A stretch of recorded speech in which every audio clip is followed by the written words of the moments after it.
We are live. Welcome to this week in white supremacy. What's going on? I want to just say off top that I vow to have intro music in 2021. I just vow to on all of our shows should have some type of we got artists, we got all of these original songs that we could choose from.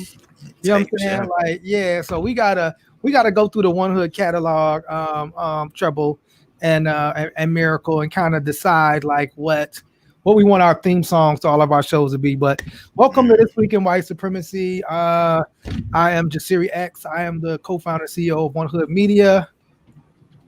To my left, top box. What's popping? It's your girl Miracle. I'm holding it down for the Wonder Twins. You know, I'm Miracle and Saeed today. I forgot my shades though, but it's there in spirit. We here, we rocking it out. Absolutely. You know what I'm saying? Then you got Treble in the building. Dr. Russell, if you want to record something, I'm your guy. Absolutely. Hit me up.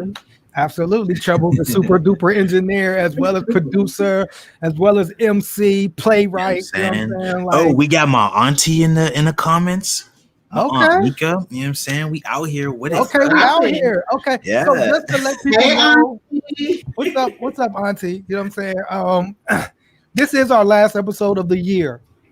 So we are going to take next week off, you know what I'm saying? Unless I don't know if everybody want to try to cash out One Hood. I don't know, but looking like this is going to be our last show of the year. I don't know if we might, want to turn up next week, but and also too, our brother Shaheed is taking some time off, so we want to, just sending thoughts and prayers to our brother Farouk Saeed. So I feel like this is going to be our least possibility to get canceled episodes. Since Farouk is not with us, but we're gonna see, we're gonna see how turned up we get. We wanted to start with the vaccine is in the building, and it has been controversy over who's getting the vaccine, and because it's been interesting to watch kind of, and we've watched really from up top. We've seen Donald Trump straight downplay, COVID-19 since the beginning. And he's on record. Trump is on record of saying one thing to Bob Woodward to say, yo, this is very serious. You know what I'm saying? You had, Kelly Loeffler and Purdue in Georgia. They heard about COVID-19 and they went and traded their stocks, but publicly was saying it's not that big a deal. It's going to go away. And we're seeing these same, people that were downplaying it. We've seen Mike Pence basically wrote an op-ed saying and this was in July, that there would not be a second wave of COVID as we are in December, getting thousands of cases a day in Pittsburgh. But we see these folks getting the vaccine. Miracle, you took issue with that. Is that in effect white supremacy that we're seeing? It is. Like, how privileged can you be to tell people the COVID-19 is not that big of a deal, go out, live your life, all type of stuff. Meanwhile, you're the first in line. You didn't bring any first responders, you didn't bring any medical people, you didn't bring any people at risk. You literally just hop up there, went and got it. And it is white supremacy because you have not only access to the best medical care in the world, to the most innovative medical practices in the world. So if you get sick, you get to be taken care of. This whole entire time, all of these politicians had a rapid test responding for free, treatment for free, and then after having all these tacky, maskless events, they got the vaccine first. Absolutely. And that's really what it is. And I think it's also interesting that it is disproportionately affecting people of color, particularly Black people, Black communities, but also Asian immigrant communities, also brown communities, and it is disproportionately affecting frontline workers. Frontline workers have got it, but just like you said, here was, Trump and when they announced the Supreme Court person, they were all masked. maskless, and they all got COVID-19 and passed it around everybody, all these different Republicans. So it is wild to kind of see, we saw Mark Rubio, we saw Lindsey Graham, people that have downplayed COVID, kind of disrespected it, and they're getting the COVID-19 vaccine. Have you seen? I haven't seen. Are some of these COVID deniers? Are they mad at them for getting the vaccine? I mean, have y'all seen any backlash by some of these like people that don't want to wear masks? I haven't, but I would be feeling foolish if I spent a whole year following a person who's denied COVID, and then the first thing they get is the vaccine. Why are you getting a vaccine if you don't think it exists? Why are you getting a vaccine if you just think it's like a mild case of the flu? I would just be feeling foolish and stupid, and really just in my room self-reflecting about how I just wasted a whole year of my life. That's what I would be doing. So I have an opinion that might be a little it's different from y'all's opinion a little bit, but I'm not gonna lie, I'm kind of glad that they're taking it first, because it's like they get to test the bugs. You know what I'm saying? It's like they're testing the bugs, and then any fuck shit that comes up, we get to see it in them, and then we get to, we get the refurbished product when it comes out later, when, the iOS fixes the bug. Got you. The update. We get the vaccine update. We get the vaccine 2.0. No, but I think you make a good point. That was, and shout out to Ilhan Omar. She is a congresswoman or congressperson from Minneapolis or Minnesota, who really came out and said she's not taking the vaccine until it is available to frontline workers, until it's available to like the elderly. You know what I'm saying? Like they're also, of course, like, during this whole pandemic, people who have pre-existing conditions have been most vulnerable. Particularly elderly folks have been most vulnerable. And so she basically was like, I'm not taking it until it's available to everybody. However, Alexandria Ocasio-Cortez basically said, it's important for them, kind of like Trouble said, like they have to lead by example. And particularly it's a lot of myths in our community, and that it was important for people to see them take the vaccine first. So it's like, for instance, if we saw no members of Congress taking the vaccine or no members, we start to be like, why ain't they taking it? They want us to take it, but they're not taking it. Is there a possible flip side, Miracle? No, no, it's not. It's because COVID-19 is politicized, right? So it's either you damn you do if you damn if you don't. But at the end of the day, the vaccine should be readily available for people who want it, for people who have a healthy skepticism and want to wait. That option should be available. Like I said, I'm waiting for the 5-year mark. Y'all rushed this vaccine for 5 years, so we'll wait for them. But I think that Ilhan was correct, and more politicians should have followed in her stead to say, why are we getting this vaccine first when there are frontline workers, paramedics, first responders, people who work in hospice, people who work in daycare centers who don't have it yet, right? And so, but I hope people saw Biden take the vaccine and decided to go take it if that helped them.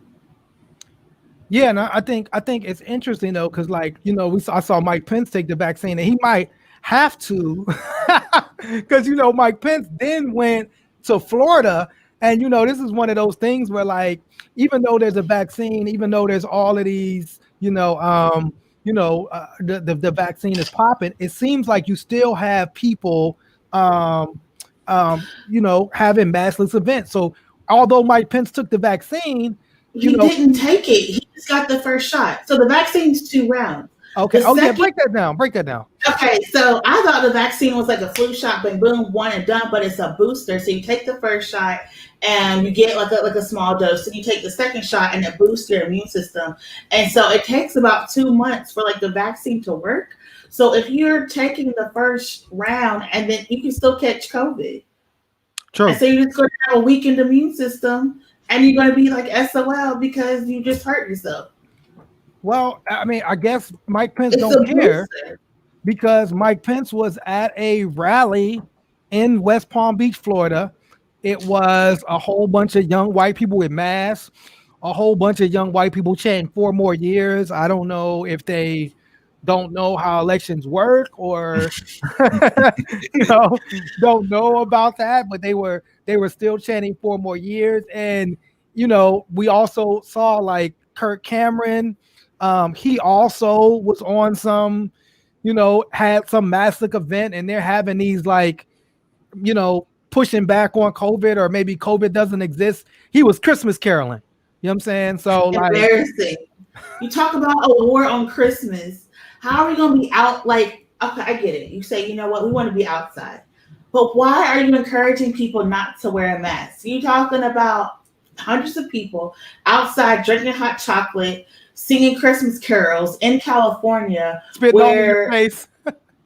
Where these cases are skyrocketing, and there's not enough hospital beds, and there's a large, like California, Florida, Arizona, these have a lot of large elderly populations because it's warm weather in the winter.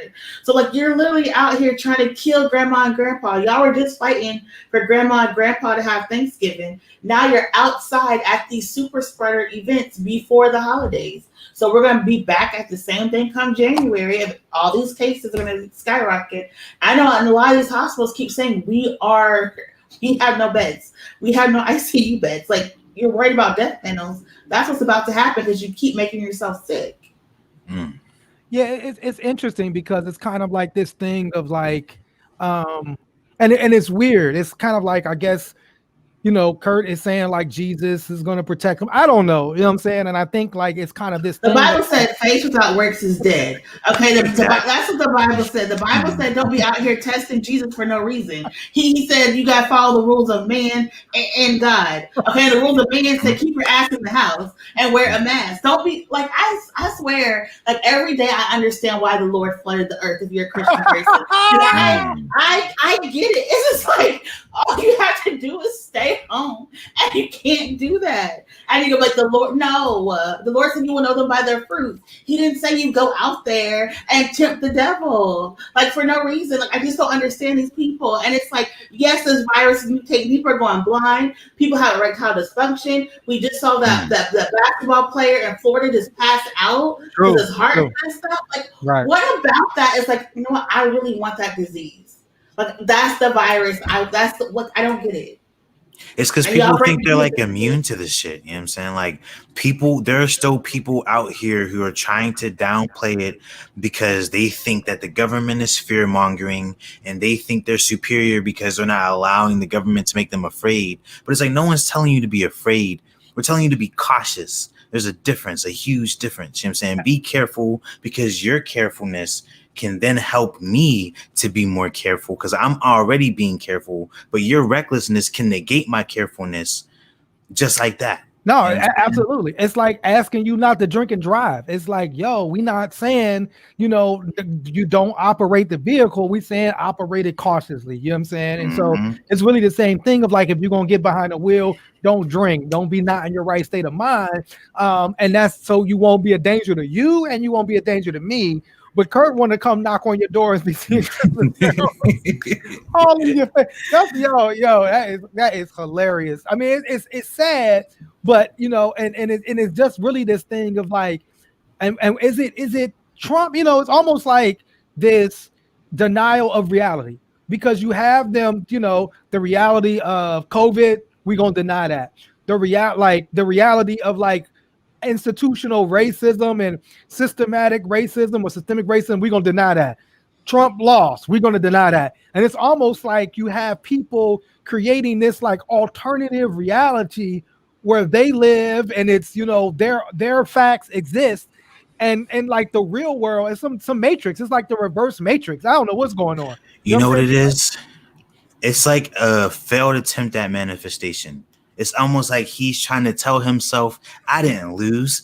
They rigged the election. He's trying to tell himself these things in hopes that him saying it will make it true in some twisted way. I feel like people don't really understand how manifestation works, because it's like, in order to manifest, you have to work with truth. If you're not working with truth, then you're just manifesting bullshit. You know what I'm saying? And that's just going to add to more bullshit. And now you look like a Trump. You know what I'm saying?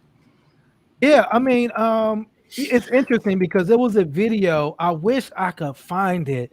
That you just reminded me. It was a video that was the guy that was speaking about Donald Trump in 2016, and he basically said, "Hey, yo, if Trump loses, he will not acknowledge that he lost." He was like, he will not admit that he lose because he was talking about how there's this history of like presidents losing and falling into a depression if they lost the election. You know what I'm saying? And so he was like, Trump will never acknowledge that he lost. He will never concede. And he was saying the month before that exchange of power is going to be very dangerous. This was in 2016. He was like, write it down, mark my words. And now you just have, like, to me, like, Trump is just being petty for petty's sake. You know what I'm saying? So here's Trump now. Mitch McConnell then came out and said he wasn't president. So now Trump's going to do everything to like mess this dude's holiday up just because he can. So you had Trump basically say, oh, we want $2,000 to families. He knows like Mitch McConnell spent like the last 2 weeks like negotiating this bill.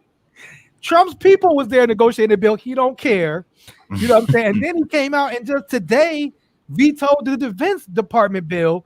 I mean, is he the pettiest person that we've ever seen, Miracle?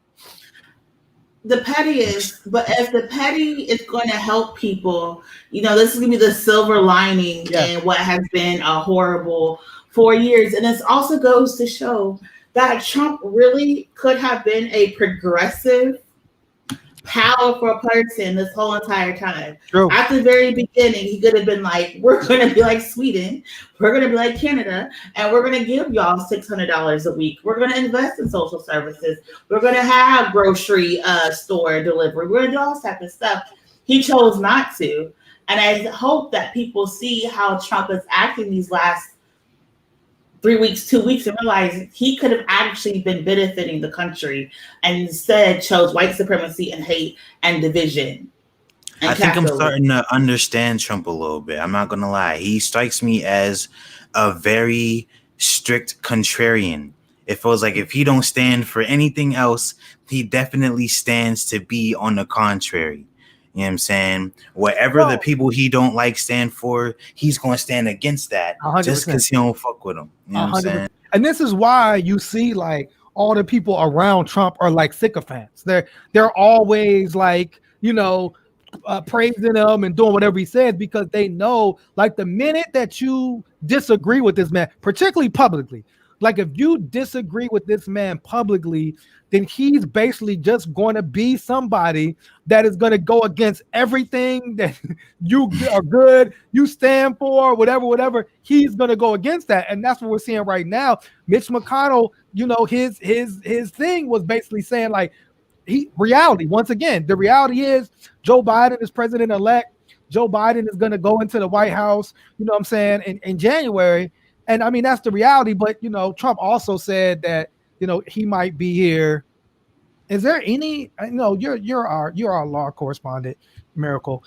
Is there any way now that I mean, has Trump exhausted all of the legal ways to like try to pretty much? And that's gonna be so sad. A lot of my people I grew up with in Georgia are very diehard Trumpers. And they believe that when the Senate accepts the vote, that Mitch McConnell is going to try to kick to the Supreme Court. And that's not going to happen. There's really no way.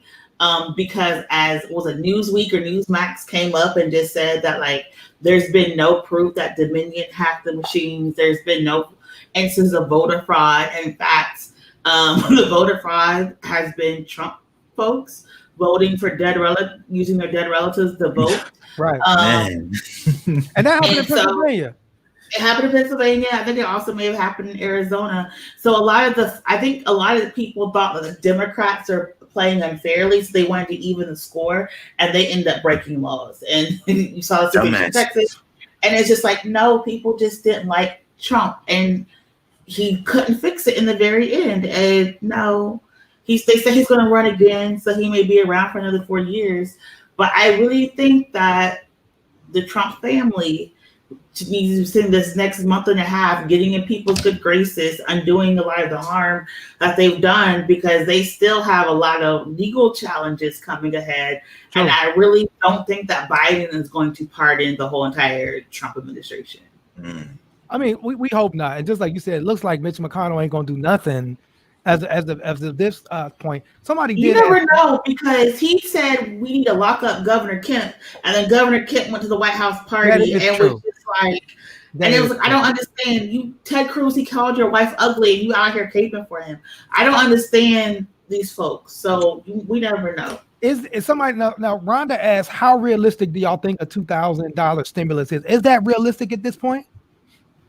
I mean, they could. They already have the bill, so they can come back in session. Yeah. I really don't think Congress gives a fuck. I don't think Congress gives a damn about American people. I don't think we'll get any stimulus, 600 or 2,000. I don't think we'll get any support. I think there's going to be a cluster going back and forth, and then we come January, we're going to be on to something else. Yeah, I mean, I think that's what happens when you have like multi-millionaires making these decisions. You have people make, then you have Nancy Pelosi saying that $600 was significant. Like that was a significant amount. And you're like, for what? For where do you live? I mean, that's not significant to Nancy Pelosi. You know what I think she's thinking? Because Nancy Pelosi is pretty old. I think she's thinking about like, back when I didn't have money, $600 would have been a lot for me. Like back when I was broke. You feel me? Bro, I think that's it. You know what I'm saying? Because like that's probably the last time. I mean, Nancy Pelosi isn't looking at her bank account. She's not balancing her account. She has accountants. She has people that do that for her, that pay her bills and all that. So it might be like she was like, man, like back in the day when I was young and coming up, $600 would have meant the world to me. Like, yo, it's 2020. And $600 isn't even paying most people's rent, let alone like gas bill, electricity bill, all food, all of the things that come with that stuff. And so, yeah, I mean, I hope that, the fact that you have Trump saying it, at least you can maybe push the Republicans and say, all right, what is stopping you all? But until we begin to rise up as like poor people, man, collectively, I don't see it happening. You know what I'm saying? I agree. I see rich people standing with rich people because that's what we see over and over and over again. And we really have to begin to look at, how we deal with politics and who are we putting in office and for what reasons, or how are we holding these people accountable? Just talking about that, we had, unfortunately, another a police killing. This time it was in Columbus, Ohio.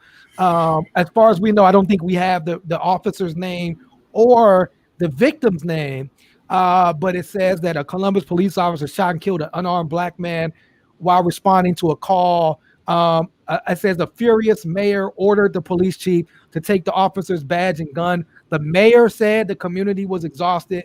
According to the breakdown of it, they said the man had a cell phone and the police officer opened fire, killing this young man. Columbus was also where a marshal, a U.S. marshal, a few weeks ago killed a young black man who had his keys in the door, shot him in the back.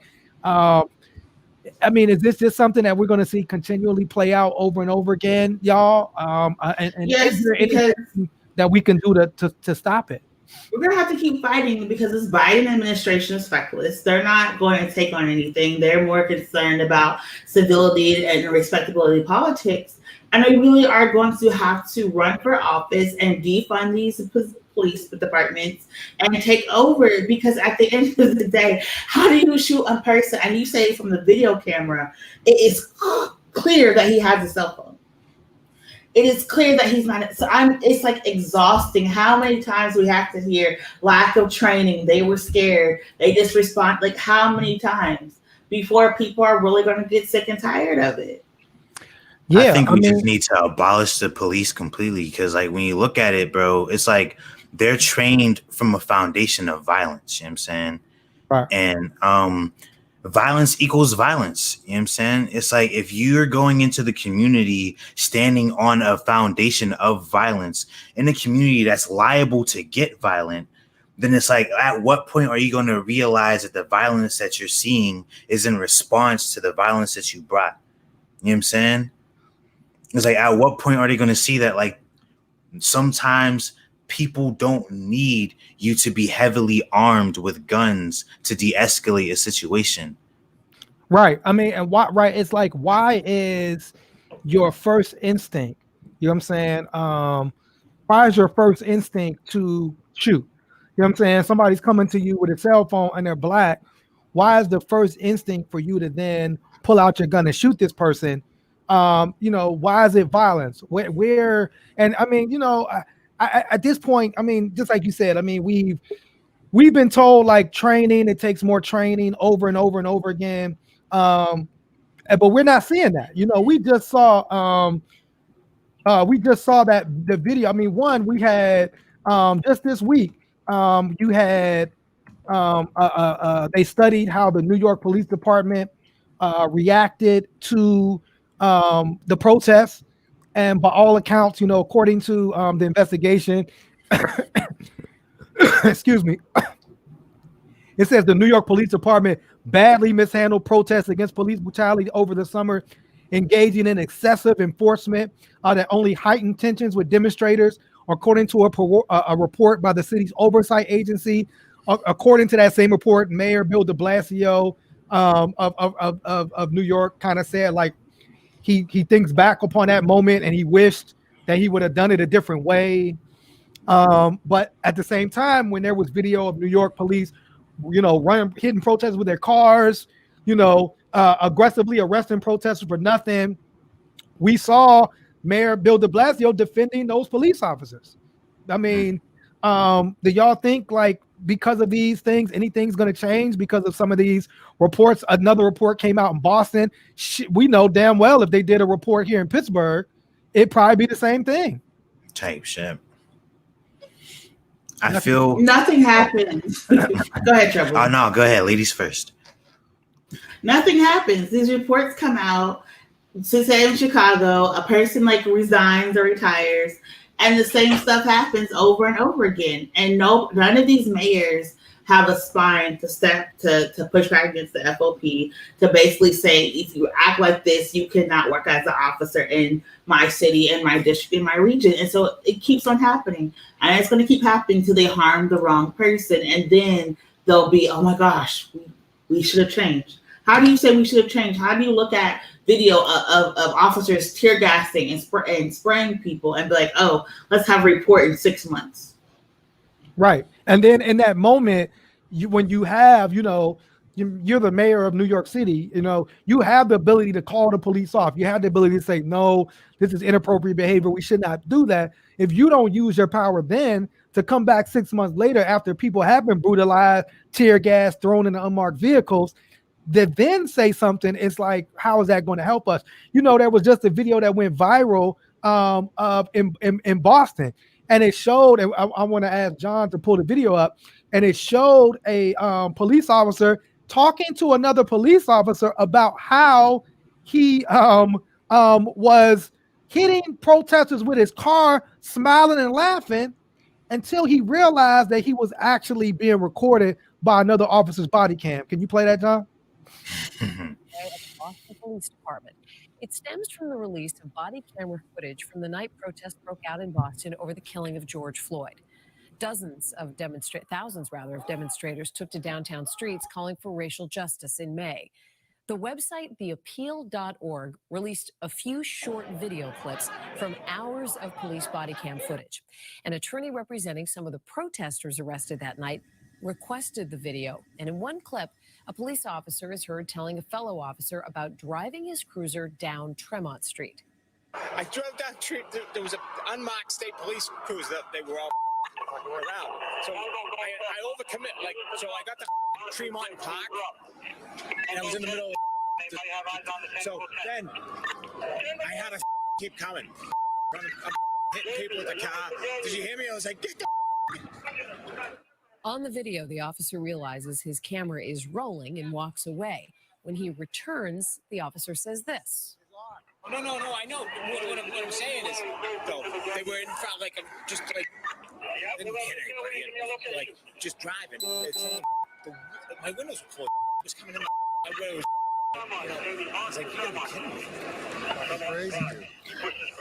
No, that was a chaotic conspiracy. Yep. That is a conspiracy to conceal You can pause and that, be an John. accessory after the fact. That is conspiracy. That is an instantaneous meeting of the minds. He signaled that his camera was on. He walked away, and then he allowed him to lie. And that is conspiracy. That is an accessory after the fact. Both of those officers and the other officer should be under charges right now. So again, these feckless prosecutors do not do anything. But if that was me, and if I was like, there was a MAGA march, and I just overcommitted on my turn, I would be up under the jail. I would be facing hate crime charges. You would see me all over Fox News, all type of stuff. And it's like these officers are admitting getting badges in Louisville for celebrating assaulting citizens. Right. And nothing is happening to them. Right. And then on the flip side, we're seeing, we saw a protest in Oregon where protesters kicked in the state capitol door. We didn't see police. We didn't see heavy tear gas. We didn't see police, rolling up and arresting everybody, kettling anybody the way they did to protest when Black people. We saw a man in North Dakota go into the senator's office and bust his door down with an axe. Please pull up that video. I need people to see that North Dakota axe video. And you pull the axe video up before we bring on. We got Chuck Sanders in the building. We want to bring on Chuck Sanders, but just to show the level of violence. It should be under. It's under North Dakota. I think I labeled it North Dakota axe. You know what I'm saying? And basically, a white man walking into the senator's office with an axe and busting his door open, and again, like being able to walk away and nothing happened. This is in North Dakota. They positively identified a man who used an axe to vandalize same. John Hoeven's downtown office. He's so calm. Hoeven's office in He's just doing it so nonchalantly. 23 Broadway, Suite 201. Just another day. After 9 a.m. Monday. Video shows the male suspect walk up the stairs towards Hoeven's office and smash 2 windows with an axe.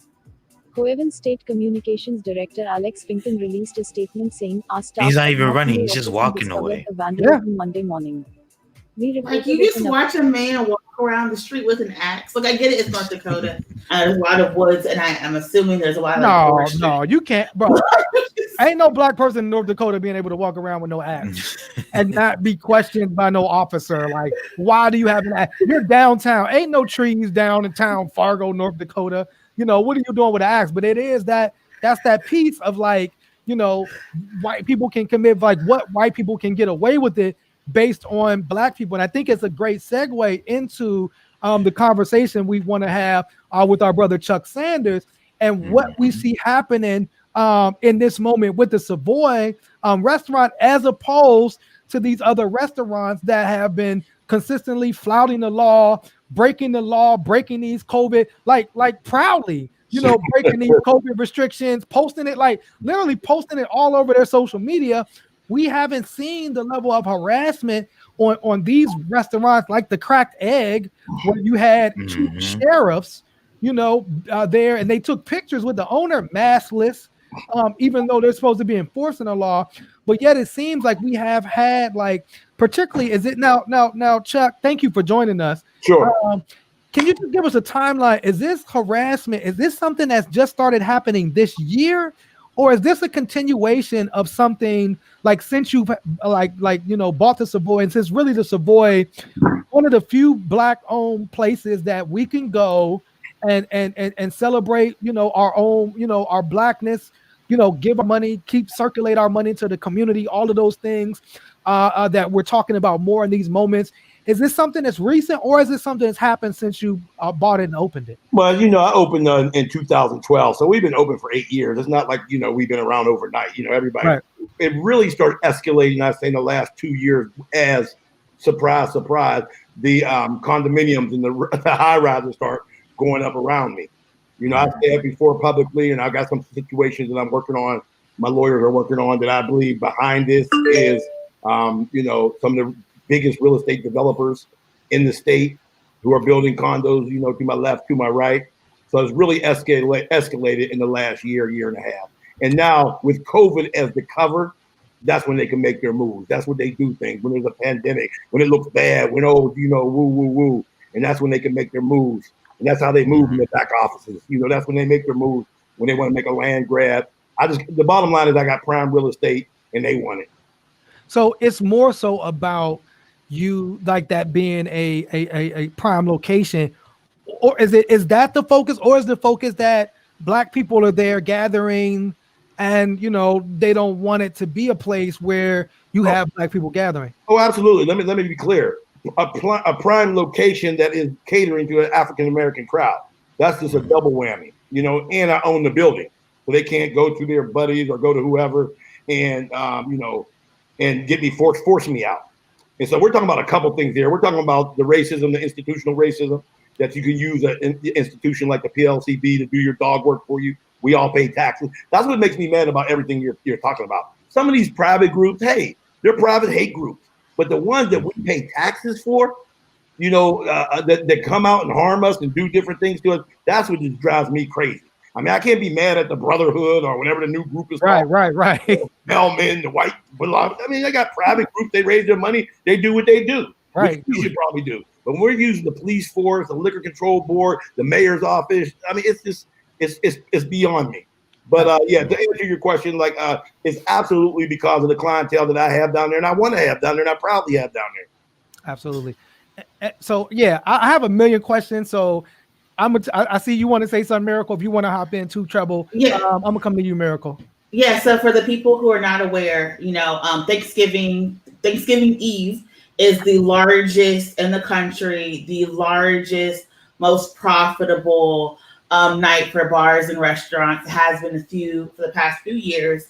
And this Thanksgiving Eve, after you had, you know, followed all the COVID-19 protocols, getting ready to open on the biggest night of the year, you were raided.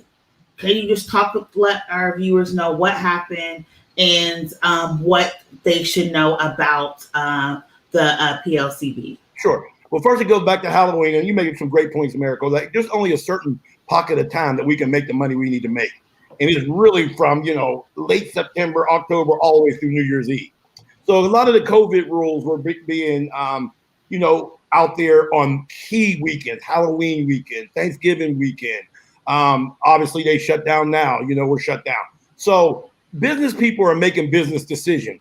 I made a business decision on Halloween. Let's start there. I made a business decision because the health department told me I was eligible to open the Saturday, the 31st, whatever Halloween was, 30th, 31st. But they didn't have anybody to come out and put the sticker on my window. So I was eligible to open, but no one could come out and put my sticker on the window because they were closed for the weekend. Now, they can come raid you on the weekend. They can come see you on the weekend, but they can't come open you on the weekend. Just playing games. Now, I will say this about the health department. At least there, I could reach out to people. I could talk to people. There's two groups here. There was the health department and the liquor control board, which is the state police. So let's lead up to Thanksgiving. Then once again, the day after Thanksgiving, they shut everybody down. Once again, across the state, I adhered to that. I did not open the day after Thanksgiving. So by the time we got into the last day before the major shutdown last week, the last major shutdown. So we're getting all these major shutdowns after major shutdowns. You can, as a businessman, you can say, hey, you know what? I'll take my chances. I'll open. I'll pay the fine and keep moving. You have that right. We're in America. I did that Halloween. I decided not to do that Thanksgiving. I listened to the law. I wouldn't work with the health department. I got reopened, no problems. The raid actually happened the day before the final shutdown. I don't know the exact day. I'll have to get it. The 14th or 15th. The actual, we were allowed to stay open to that Friday. We were coming down to open that Friday. We were sold out. And they came down at 5 o'clock on a Friday, and that's when the raid happened that Friday at 5 o'clock. 50 police cars, crowbars, taking all the liquor. My problem, I told them, they purposely, in my opinion, made it look like a drug bust. And that's what really pissed me off. As hard as you do there, you know, as hard as I work in the community, the role model I try to be, the young people who come to my place, who I love and celebrate. That's another thing that upsets me. Some of these older Black folks who's hitting me up like, oh, well, you should have those kids down there. Stop that mess. We used to be kids. Everybody, 99% of the kids I meet down there are talking about starting a record label, starting a business, starting a nursing home, this business after business they talk about. Right. To me. And the ones who are in the streets come to me and say, Chuck, you know what? Help me get out of the streets. I don't want to be in the streets no more. I know where that leads. So that's one thing I would really want to piss out. I want to put out because it pisses me off. Older African Americans, stop downing our kids. Stop talking about them like they ain't shit. Excuse my language, but I'm pissed about this. You can cuss here. You know, because that just really irritates me, you know? So every once in a while, outside promoters come in, or we throw something bougie at a white-owned establishment that never invites us down any other time. Right. We all want to show up and dress up and go, oh, at least we ain't those people down at Savoy or at the Galaxy or at wherever. Stop that. Stop that shit. Them owners don't want us there any other time. But then every other month or 3-4 months, we run down to whatever, the north side or Fogo do Chao or something down in the center, or they don't ever even invite us there. They never want us there. But when business is bad, they invite us there. I'm getting on a little rant, but that's what we do. No. And I will say too, I mean, I think like you've also done, opened your doors for people doing fundraisers. I know we did one with Young Black Motivated Kings and Queens at the Savoy for cancer research. So you're not just some place where people are going to party. You're a venue that also people have used to do positive events in the community, because like we said, like if we're going to do it at a venue, we'd rather do it at one that's Black owned, because we know that the owner understands us, understand how we move. If we're coming up there with different type of music, we're not going to get that pushback that we've gotten when we've, been at white, establishments that maybe don't understand how we're moving, don't understand how our community shows up, and then want to have all this pushback, and then we get into security, and then the whole event gets tarnished. And, I've been doing this for 30, 40 years. I mean, I've been throwing parties on the side and doing events and having places, and that's why I went and bought a place. That we can have a place that we can go to, that we're going to circulate our dollars. And I don't have any problem with white-owned establishments who cater to us on a regular basis, right, who are comfortable with us, who reach out to our community, who advertise with us, spend money with us. Right. And they just open up very here and there so we can come in and bring in outside promoters to do stuff. It upsets me. But the Savoy issue is really a separate issue that I really got into, because it's really made me unpeel, some layers. Because I'm thinking to myself, if I'm correct here, and there's private business people who can get a public entity to harass me. So let me tell you my story, and this is just fact. Bottom line is, I was warned this summer. I've been in Pittsburgh my whole life. I know people. They warned me this summer. They said, listen, Chuck, be careful. They want your building. They want you out of there. Because think about it. I got a condo to my right, a condo to my left that start at $400,000, go up to $2 million. When those people come in, I have a real estate agent friend who works for me. When those people come and see those buildings, it's not us. Now, I'm not going to lie. I can afford it. I do. I got a $400,000 condo down on the strip. I worked hard for that. I'm proud of that. I want young people to be proud to make money and get into the businesses I got into. But most of it ain't our people. 99% of it are our talent. So when they go to look at the buildings, and one of my real estate agent friends told me this, they were saying, listen, we got a problem. There's a black nightclub right next to them. And they said, but it's classy, it's nice.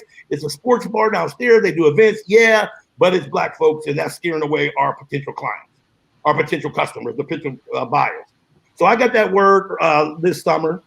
A parking lot that I used for years that I always tried to buy. I asked them every year. Y'all know the type of businessman I am. I don't like leasing nothing. Can I buy your parking lot? Can I buy your parking lot? No, it's not for sale. Of course, all of a sudden it becomes for sale when the right complexion comes and buys it. So they kicked me out my parking lot. They chained up the other parking lot down the street that I was able to use. I went and purchased another parking lot around the back so my people could have a place to park. So I was warned. So I was warned, Chuck, don't have any liquor violations. They're going to get you. I said, okay, no problem. Liquor violation is not something I would want. You're talking about underage serving. I can't even think of anything that would be a liquor violation. Is something I wouldn't even want to be a part of. Fake liquor, like I said, underage ID. And you've been in my place. We always got the best of security. Why would I want somebody underage in my place? I don't need it. I'm 56 years old. So what had happened, this liquor control board in the state went back to a citation they found in 2019. I never had a liquor license violation in 2020. Didn't even have a liquor license citation in 2019. They found a tax bill that was missed, that was eventually paid. I've never seen this citation. I own multiple businesses. I got general managers that run places for me. So I, like many, but I didn't see it. And on the backside of that, it was the night of the Antoine Rose, when the officer who shot Antoine Rose they didn't press charges. Did they not press charges, or they didn't convict him? Right, found not guilty. Found not guilty. And it was a riot down the street. Y'all might remember it. Facebook showed it because some white guys had rolled by like, the nigger got what he wants, blah, blah, blah. It was on tape. Literally said the nigger got what he should deserve. The cop didn't do nothing wrong. And a big fight broke out down the street, in front of the parking lot, in front of Pretty's, in front of Chuck Savoy, up and down the street. I mean, it was just all. I didn't send security out to stop the fight. They gave me a citation for not calling the police on my own people. I'm not going to call the police. I grew up in Homewood. I grew up in it. I'm no snitch. I'm not calling the police on people outside fighting. Right. So still, if you hear me, no alcohol violations, none. But technically, it was a citation. It was a citation from 2019. They decided to go pull it and literally tell me I got to sell my liquor license. I'm like, come on, guys. Y'all couldn't find anything better than that. So you're going to cook up this bull crap to make me sell my liquor license. So they send me this in the mail. No hearing, no due process, nothing. Wow. My liquor license is worth $100,000.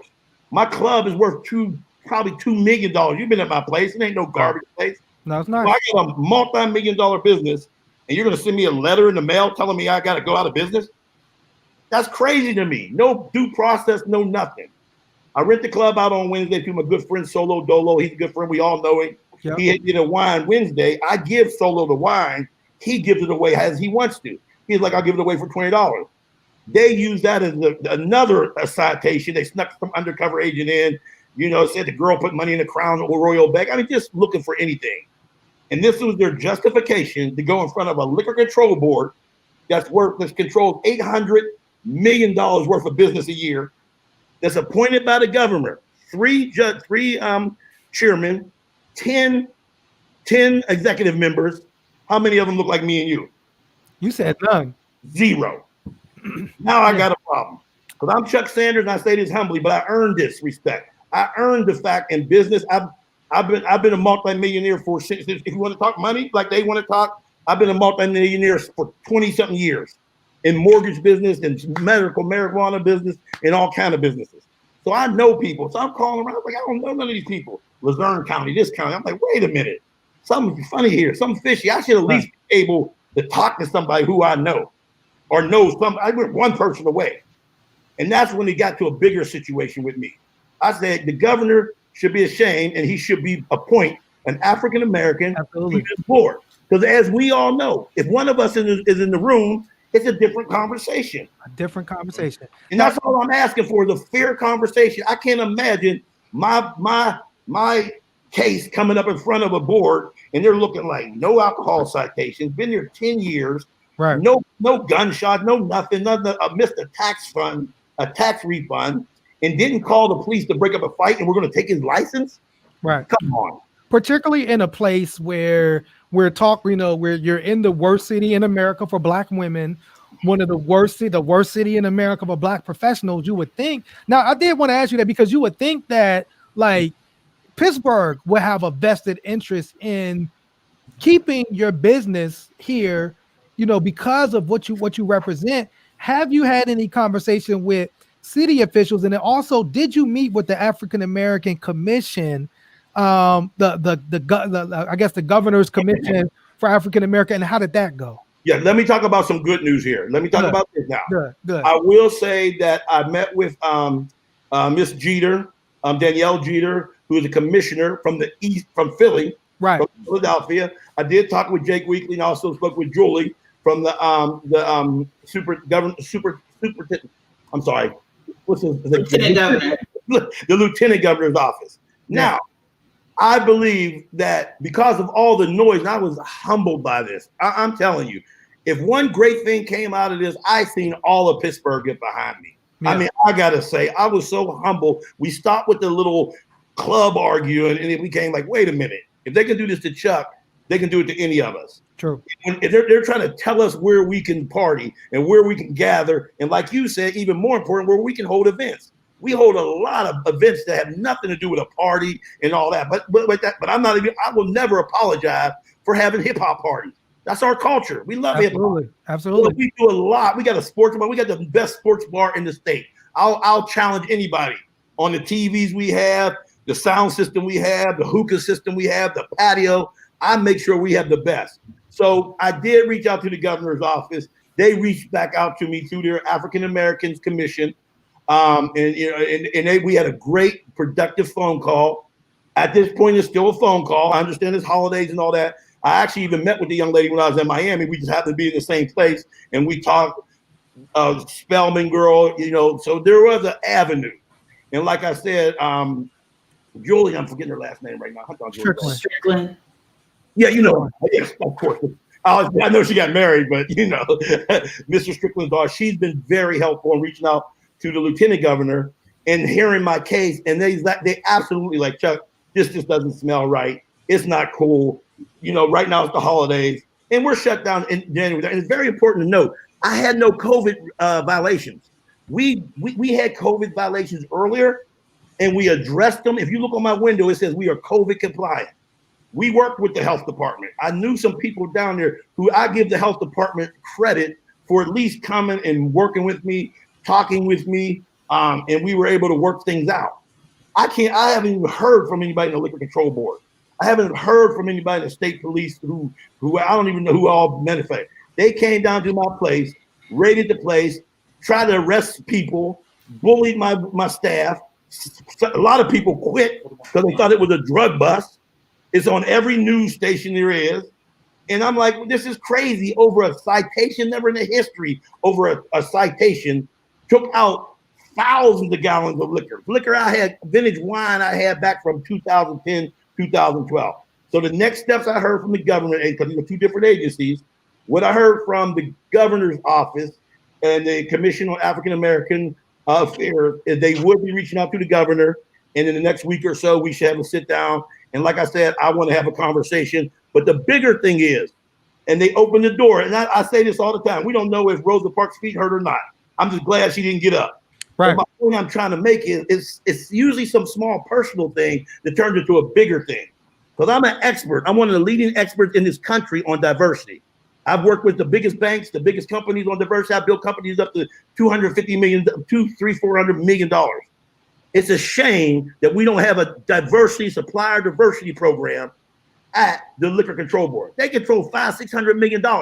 Could you imagine if they had this 10-50, which is common practice, 10-15% of that spend go to minority-owned companies, specifically African-American-owned companies? Right. If $50 million was coming into our community on everything, how would you feel every time you bought a bottle of liquor or something you knew at least it was going back in our community? It's no, not. That's a real problem. Yeah, I'm sorry. Finally, I'll say this for this. And less than 1% of African Americans in the state of Pennsylvania own a liquor license. I say this humbly. How many people would love to own a Savoy or have the chance to own a Savoy? I want to be that beacon and show them you can do this. You can come this route. But if you can't get a liquor license, it makes no sense. So there should be a program in there that encourages and has a pathway for African Americans to get liquor license. No, I mean, I think that's such a great point, particularly, and we have to begin to demand some payback because it was Black people in Philadelphia, Harrisburg, and Pittsburgh that turned this state blue, and everybody was clapping and happy about that. And it's like, okay, if we have this political power, we have to start exercising this political power to support business people like yourself. That political power to also lead to some type of economic power. The fact that you have all these Black people in the state of Pennsylvania, enough to win it for Joe Biden, but only 1% of us have a liquor license. No Black people on the Liquor Control Board. I mean, in 2020, I mean that you have to be integrating something in 2020. They're right. That's ridiculous. Then now we'll have whoever comes, it'll be the first person on the Liquor Control Board. I mean, that's just absolutely ridiculous. But this is why it's important. I mean, we got into the political process with an organization called One Hood Power, and it was really about exercising our rights as citizens. You know what I'm saying? So that information, 1%, that is ridiculous because we know if one thing people spending their money on liquor, if one thing about Pennsylvania, Pittsburgh, and Philly, people love sports. Love going someplace and having some fun, and we should be economically benefiting off the money we spend. Because I guarantee you, if you did a report on who's buying the liquor, it's not going to be 1% of black people. That's for sure. And so if we're good enough to be consumers, we also should be good enough to be owners and economically benefit from the money that we spend. And we should be able to also say, we're not going to tolerate any random harassment of black businesses, not in 2020, not after the work we put in, and not when you are in a city that needs some damn black culture. You know what I'm saying? I mean, to me, the whole damn city of Pittsburgh should be fighting for this, because one of the reasons Pittsburgh is unable to attract black professionals is you come here and ain't no damn culture in the city. And we don't, it's like, where are black people meeting? Where can you get together? Where can you meet other black professionals? And one of the few places that we have, you want to close that down and just make it work? You want us to all to leave? You know what I'm saying? Did you have something to add, Miracle? I could just rant. Yeah, and I want to point out Lydia, because I actually went to Lydia's cafe because it was a Kenyan cafe. When I got back from Kenya, I would go there, and she said she got shut down for no violations. And I will say, you know, transparency, when I was at the law school, Savoy would actually allow us to throw our boozy brunch, which was a fundraiser for all the Black grad organizations. And I remember they would open the patio for us, give us food, just so that we would have a place like Black students just to like relax and be carefree before like our finals. And so it's very important that we have businesses like Savoy that are open. And I know everybody hates dress codes and we all have, you know, feelings about different type of things. But Savoy is a place that has always like been there for people to have fun. When we're talking about 3 Black people leaving a day, it's just mind blowing that this is happening. And the fact that it's Antoine Rose related is just, it's an extra like knife in the gut. It's like unnecessary.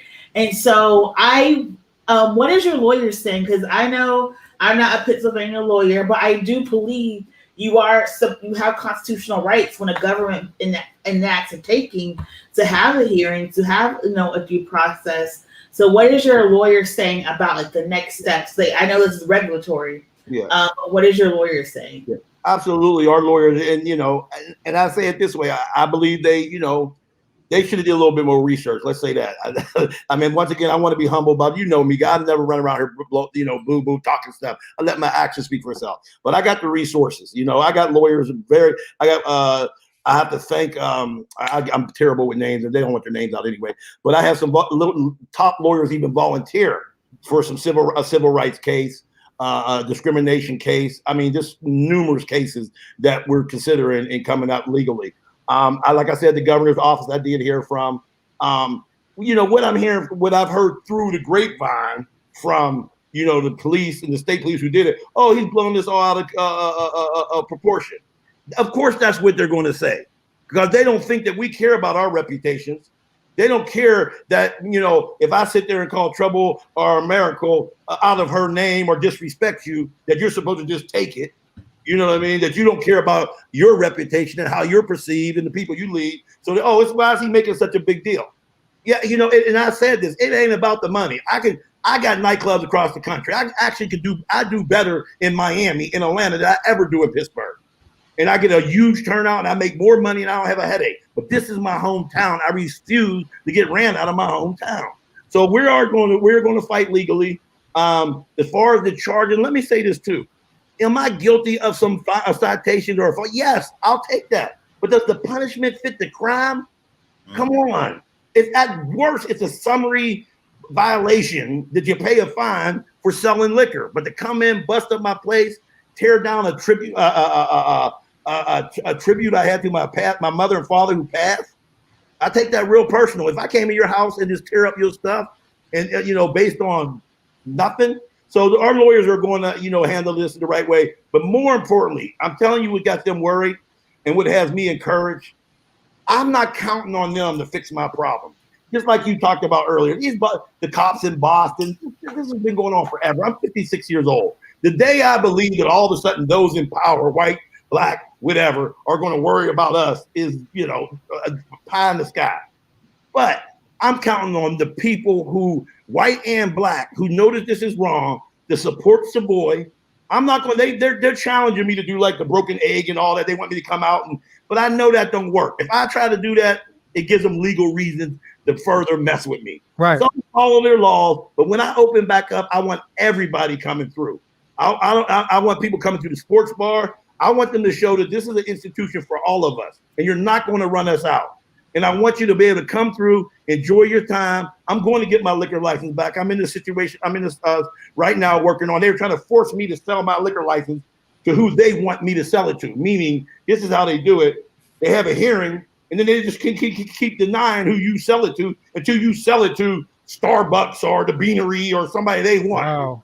You're not going to force me to sell my liquor license. I want to sell it to a young African American who I identified. That's if I have to sell it. Because right now they're telling me I do, but now I'm fighting even that, so I doubt I even have to sell it. Because why can't I have generational wealth? Why can't I pass that on to my son who graduated with honors from Bucknell University? Oh, yeah, I guarantee you they never told Mr. Hines or the Rooneys they got to give up the Stillers or give up the ketchup business. But with no hearing, with no nothing, you're telling me I got to sell asset as valuable as that or move a property as valuable as that? When I got 3 sons, it won't happen. I guarantee you. I'll chain myself to that door and I know I'll have 1,000 people behind me. And I just, because you mentioned the cracked egg, I know you posted that Tony on the Wendy Bell show. Have you been getting a lot of like diverse support from other people in the business community? And can you just like talk about that a little bit? Yeah, I just, Trouble, you want to say something? I feel bad. We got you sitting here. We ain't let her holler out. Bro, it's all good. I'm just sitting here just receiving all the information. You know what I'm saying? It's all good. No, I don't really have any questions. I just have comments. It's wild to see that like they really be out here playing chess. And it's like, luckily they're not playing chess with your life, but they're still playing chess with your livelihood. You know what I'm saying? And it's like, this isn't a game to you, but like they want to treat it like some game because they don't like the fact that you're a black man who has his own shit. You feel me? That's just weird to me. You know what I'm saying? And the sad part about this it is about life and death. Because let me tell you something. I got bottle girls, bar backs who can't eat, who can't pay their rent. Do you really think I opened up because Chuck Sanders wanted more money? I believe every man should go out here and feed their family. My family's well fed. I opened up because I see my bar backs. I see the young ladies, African American ladies and white young ladies from the inner city who literally got 2 kids who they can't have a Christmas. They can't have a holiday. They can't have a Thanksgiving turkey because when they come down there, they're walking out with $500-600 a day. That's changing somebody's life. When you could make $500-600 a day on a 3-day weekend and walk home with $1,500, then all of a sudden somebody tells you, oh, it's over because of COVID or because of whatever, but the casino was open back then. And that's nothing. They were mad at me because I called out the casino. I'm like, y'all got the casinos and all this open, them big money places, the big lodges, all these big things, but you want to shut down the small restaurants. So it was life or death. And to go to your question, Miracle, yes, I'm seeing across the tape. I mean, when the Wendy Bell show called me, I was like, whoa. And then for Officer Tony Marino to come out. And here's what was important about that. And it really irked me, the emails and the things I would get, because this slave mentality that I would have black folks who I know. Well, Chuck, you did it wrong. You did this, you did that. The white officer came out and said they're not even close to a nuisance bar. He said, I talked to my colleagues. They're like, Chuck does everything we ask, quote, Chuck does everything we ask him to do. So you're trying to tell me this isn't racially bottom line? And people say, well, why is this racism? It's institutional racism. When an institution can make laws, enforce laws, and you have no representation, that's the definition of institutional racism. It's built into the system. I'm tired of our own ignorant folks telling me that I'm trying to use the black card. Even if I am, so what? I earned to use the black card. We all earned to use the black card. So that just irritates me. But yes, I'm getting some feedback. I'm getting, Republican senators calling. I'm getting that. And that's making a lot of noise with the governor. And here's the thing. I'm going to be okay. I'm going to be open back up after January, and we're going to do business will be going great. I got other businesses, mortgage companies. It's interesting. 4 years ago, I had the largest mortgage minority-owned servicing company in the country. I went to the city. I said, they're trying to buy my company. I'm going to sell because that's the business move. But I want them to keep an office in Pittsburgh. because the people who were buying the company was like, we don't even respect Pittsburgh. That's basically how they were talking about to us. They're like, we're going to be in Charlotte. We're going to be here. I said, so city, help me out. We got 60% of my employees are African-American. Their average salary was $32,000. We're right downtown in the Liberty building. City totally ignored me. I sold the company. They shut down the Pittsburgh office, made all kind of ludicrous, crazy. Chuck went bankrupt. Chuck, I've never in my life went bankrupt. You can look at it. You know if somebody went bankrupt, you can look it up, and blamed it on me. When I did the business move, sold my business, took some money off the table, begged the city to help me keep a branch here. They did nothing. So this is my third time around with Pennsylvania and the city with no, what you said earlier, with no respect or no regard for the miserable outlook the country has on Pittsburgh for Black people. Right. Is there, I guess, I mean, just to close that, well, first of all, thank you for taking time to talk to us and share this story, man. It's so important for people to hear it directly from you. What can we do to help? I know you said like when Savoy opens, come to Savoy. Is there anything else we can do to help? Is there folks we need to be calling? What can we do to help you mediate this situation? I'm talking to my legal people right now because I am in this day and age with emails and everything. I am thinking about putting a letter, I call a letter, show my age, but putting a communication to the liquor control board, the committees, reaching out to the PLCP, and you can start now. It ain't that hard to Google and find them. They're right there in front of our face. That's another thing. They're right there in front of our face. Now, let me clarify something, because if you have one fact wrong, people go crazy. They have had African Americans on the board in the past. Okay. But nowhere near the representation we should have. And in my opinion, it should never be without one. Right now, there's not one. There was one. I hit a button. I'm sorry. There was one. I'm over here hitting stuff with my hands. So they'll pick up that one thing and go. Right. But so what you can do is like I said, we can hit them up. Say you demand that the PLCP reinstates my license, and we're working on that legally, and I'm gonna get that handled. And we're able to open. Don't get me wrong. There's ways we can open, but we just got to, kind of be a little bit more BYOB for a month or so until we get our license straight. So that's it. But I'll be letting people know. It's funny. I see the protests going on at some of these places. If we did that, the health department legally could shut me down.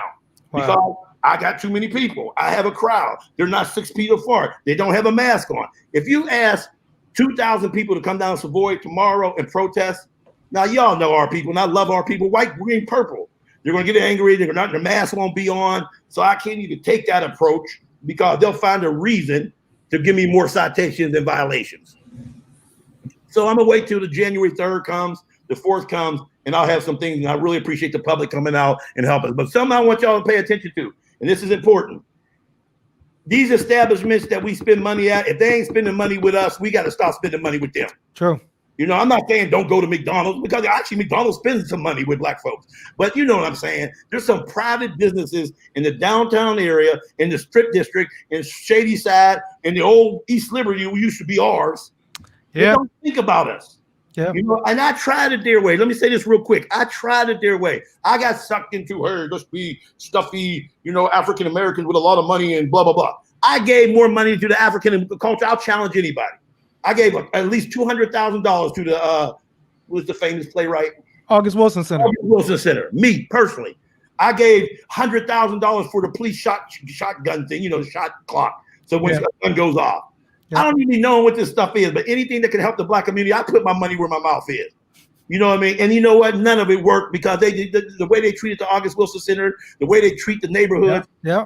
And I'm not shouting nobody out, because I ain't mad at this. But I guarantee you, on New Year's Eve, if any party we throw in any home, and I don't mean our home, I mean Homestead, Homewood, Hazelwood, all those homes, they won't give a shit about. They'll let us. They're trying to tell us where we can gather and where we can do things, and it's where they're not. Right. And that's ridiculous, because we all pay taxes. Right. No, I think you make a great point, and I think it's that continued fight that we've been talking about as an organization in One Hood. When we came together, one of our taglines was making Pittsburgh a place that's livable for everybody. not just a select few. And that's something we continue to push for, and it should be that way. It shouldn't be that our great writer Damon Young. One of the things that always made me laugh is he referred to Pittsburgh as white Wakanda. You know what I'm saying? And it was like, but it shouldn't be that if you're white, you have a totally different experience in Pittsburgh than you're black at some point. You know what I'm saying? Like, we have to work to make Pittsburgh a place that's equitable, just, and beneficial economically for everybody. It's not like that right now. And it's some races coming up, it's some things coming up, and best believe we're going to be there to make sure that our voices are representative. We want to thank you again, Chuck. Let me just say, shows like yours are so important. Don't ever stop. This is the grassroots. This is where it starts. I've been contacted by people across the nation, and I told them I'm going to start with my local black that been there for me day one, and we sold masks together, and we did everything. Absolutely. And, the KDKAs and all them, they get whatever little sound bites they want. But keep doing what you're doing. We get the message out, the real message out. And I appreciate you guys. Appreciate y'all. Any final words for the year, Miracle Trouble? Just thank everybody for tuning in. Thank you for your support. A call to action, of course, is going to be to support Mr. Saunders when he opens back up. We put the link in the chat to contact the review board. Just email your elected officials, let them know how important it is to have businesses, black businesses that welcome black people in the city, and just be safe. Remember, Kwanzaa starts on Saturday, so get ready, get our collective support. It's a non-denominational holiday, so if you want to have fun with your family and friends, get ready to celebrate the Kwanzaas, and just be safe this holiday season. I just say thank you for tuning in. Thanks for making me feel like a part of the show, like a necessary part of the show. I'm not gonna lie. Me and Jasiri had a conversation one day, and I was low key thinking about dropping the show a little bit. I'm not gonna lie, but it was mostly because I wasn't comfortable with having an opinion. You know what I'm saying? And I feel like y'all kind of watched me grow into this being comfortable with having an opinion that might not be the same as everyone around me. You know what I'm saying? Yep. So it's like, thank you for fostering this growth for me. Thank you for being here. Thank you for constantly tuning in. And I hope you have a beautiful holiday. Never lose sight. Absolutely. Let me say something. You mentioned something, America, that's important. African American, we got enough people in this city that if we just support our own businesses, they can survive. Absolutely. Mm-hmm. I'm not, and don't get me wrong, and white people tons of great white people out here who support us too. Yep. But we got to support our own. I think of Lydia's. I used to go there. A great place. Go there. Any black-owned business out here knows I got their back. We have to pull it out. We can't go there and go, oh, my ketchup was cold, so I'm never going again. Let's stop that mess. We were killing our own businesses.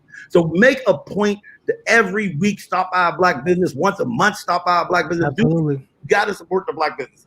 I think particularly now more than ever, because so many small businesses are closing because of these restrictions and suffering. And so if you can, get some takeout at Grandma B's. I remember I'll get some. I'll hold it down for you, Miracle, while you're in Georgia. We'll hold down going to Grandma B's while you're there. But yeah, definitely, folks are struggling. And then just to say, be safe. I know, please, stay in your bubble. Be careful. You know what I'm saying? But definitely, spend time with your family. We're gonna take a break next week, and we'll be back in 2021. Peace and love. Thank you again, Chuck, man. You made it an incredible episode. Peace. We'll see y'all in 2 weeks. All right. Y'all. Peace.